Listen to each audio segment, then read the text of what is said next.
Top climate envoys meeting in Berlin this week were debating a call for new, ambitious targets on renewable energy that would, quote, ring the end of the fossil fuel age. The appeal from Germany's Foreign Minister Annalena Baerbock dominated discussions at the Petersberg Climate Dialogue, a preview to the COP28 talks set for November in the United Arab Emirates. Germany's proposal flips the script of previous negotiations, which focused on a deadline to phase out fossil fuels. Major oil and gas exporting countries had resisted such a commitment. But the host of upcoming COP28 demanded accountability on past promises, specifically funding for countries hardest hit by climate change, many in the global south. And he may have got it. Developing countries are still waiting for the $100 billion promised by developed countries 14 years ago. This is holding up progress.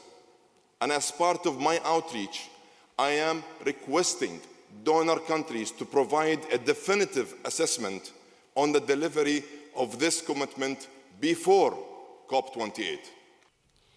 The good news is, as it stands now, we are on the way to finally reach this $100 billion sum this year. For countries like Pakistan, that funding can't come soon enough. The South Asian nation is already in the midst of heat waves, and many fear that the upcoming monsoon season will bring another bout of floods. Last year, excessive rainfall put 1/3 of Pakistan underwater, killed close to 2,000 people, and displaced 33 million others. And millions of homes were damaged or destroyed. The World Bank has estimated total costs for reconstruction and rehabilitation at around $16 billion. Scientists have since concluded that the heavy rainfall was made more likely by climate change. Pakistan's climate envoy was at the Petersberg Climate Dialogue in Berlin. My colleague Biresh Banerjee spoke with her earlier about her view on the current state of climate finance. And joining me now is Pakistan's Federal Minister for Climate Change and Environment, Sherry Rehman.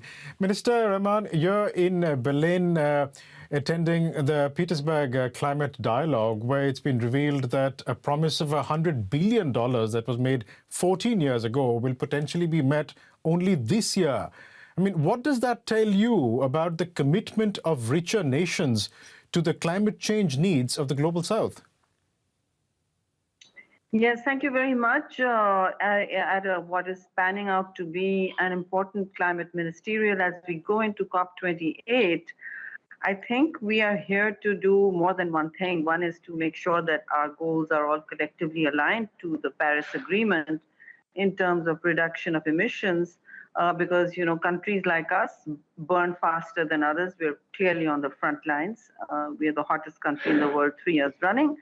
And you asked me about commitments, financial commitments. So climate finance and adaptation as a burden sharing issue is big on our minds. And it has been squarely on the agenda. So I think it's been a struggle to get climate finance and adaptation finance up there as a major issue to be not just unpacked, but to move forward collectively as a common challenge. Now, when you ask me what 100 million, 100 billion are being discussed now, 14 years later, well, certainly better late than never. I'm not sure that it will meet all the accelerated quantum needs of developing countries as we race towards a very, very warm and unpredictable future that is going to place countries and entire populations in the face, on the crosshairs of repeated climate shocks. So countries like ours are barely, are in what is known as a resilience recovery trap, because before we can even recover from a cataclysmic, record-breaking, say, flood event, which was last year that impacted 13 million people, before we are able to rebuild with resilience, and resilience is costly. $1 of normal development and resilient development is $4, so it's costly. The pipeline to climate finance is clearly beset with good intentions, but what is coming out is a fraction of the developing world's needs, as hundreds of thousands are on dangerous margins of vulnerability. And so I say that vulnerability should not become a death sentence. It's very clear that there is a resource gap here, but beyond that, the ways and means to accessing that, everyone agreeing on what and how these funds will be triggered, is still something on the table. And when there's a high element of frustration in the room, I remind myself and others that we are not here to fight each other. We are here to fight climate change, and it is important to remember that conflict does not serve any purpose. We are here to de-escalate any climate impacts and shocks that countries face. But we should also remember that what goes on in one country, like Pakistan, does not stay in one country. Climate shocks and risks will continue growing at an accelerated pace if we don't move to build resilience into the models of development that we are all trying desperately to get access to because of climate financing chokehold. Right. Speaking of climate financing, you spearheaded a group of 77 nations at the COP27 in Sharm el-Sheikh, where for the first time a loss and damage fund was set up. When do climate vulnerable countries like yours begin to receive any money from that pot? Yes, excellent question. That is just what I was asking in the breakout group. We were not really, given too much space to speak in the plenaries, but the breakout groups were all about asking such questions. And I'm noting that as we come closer and closer to COP28, there's a very strong realization among developing countries and the incoming presidency as well of COP28 in the UAE that we have a clear problem on our hands. Who capitalizes the loss and damage fund, when it gets triggered, slow onset events or not, and where will it move in terms of which definition of vulnerability will it move on, and really what are funding arrangements and what is the fund. Just to go back to a point that you were making a while back, Minister Rehman, because at the Petersberg Climate Dialogue, you tweeted this as well. We are aligned with Paris commitments, but is everyone else? What did you mean by that? Very clearly, look, Paris commitments mean a lot of things, but the two things they mean is that adaptation needs to be front and center. It also means that there have to be clear funding arrangements. I'm not talking about the loss and damage fund, which we have spoken about. That's a separate issue.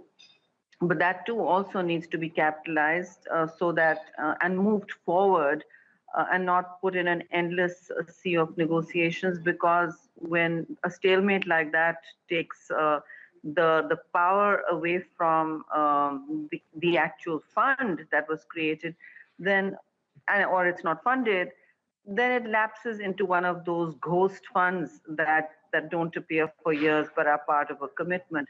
So you don't want that to become a ghost fund, and you also don't want countries that made pledges to feel that resources are being squeezed, that there have to be creative ways of coming up with finance. But the Paris Agreement also says, and we have talked extensively about that, and there are very good ideas on the table and some not so good ideas.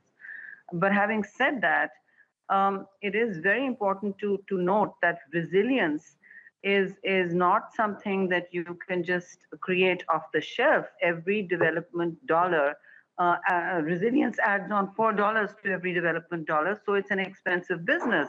And that burden too has to be shared. That fund, the adaptation fund, has not been capitalized.